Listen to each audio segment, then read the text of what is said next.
بسم اللہ الرحمن الرحیم۔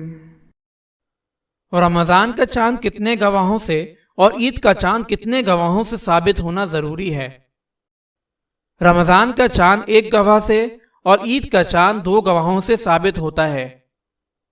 حضرت ابن عمر اور حضرت ابن عباس رضی اللہ تعالی عنہم سے مروی ہے کہ آپ صلی اللہ علیہ وسلم ایک آدمی کی شہادت پر رمضان المبارک کا چاند تسلیم فرما لیتے تھے اور آپ صلی اللہ علیہ وسلم عید کے چاند پر 2 آدمی کی شہادت پر ہی فیصلہ فرماتے تھے۔ حضرت ابو مسعود انصاری رضی اللہ تعالی عنہ کہتے ہیں کہ 29 کا چاند نظر نہ آنے کی وجہ سے لوگوں نے 30 رمضان کا روزہ رکھا۔ آپ کے پاس 2 آدمی آئے اور انہوں نے گواہی دی کہ کل گزشتہ انہوں نے چاند دیکھا ہے، تو آپ صلی اللہ علیہ وسلم نے روزہ توڑنے کا حکم دیا۔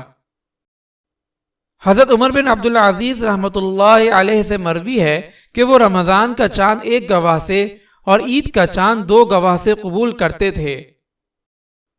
حضرت علی رضی اللہ تعالی عنہ فرماتے ہیں، جب 2 عادل چاند کے دیکھنے کی شہادت دے دیں تو پھر روزہ نہ رکھو، یعنی عید مناؤ۔ اگر آپ اس صدقہ جاریہ میں شامل ہونا چاہتے ہیں تو چینل کو سبسکرائب کریں اور لائک اور شیئر کرنا نہ بھولیں۔ جزاک اللہ خیرا۔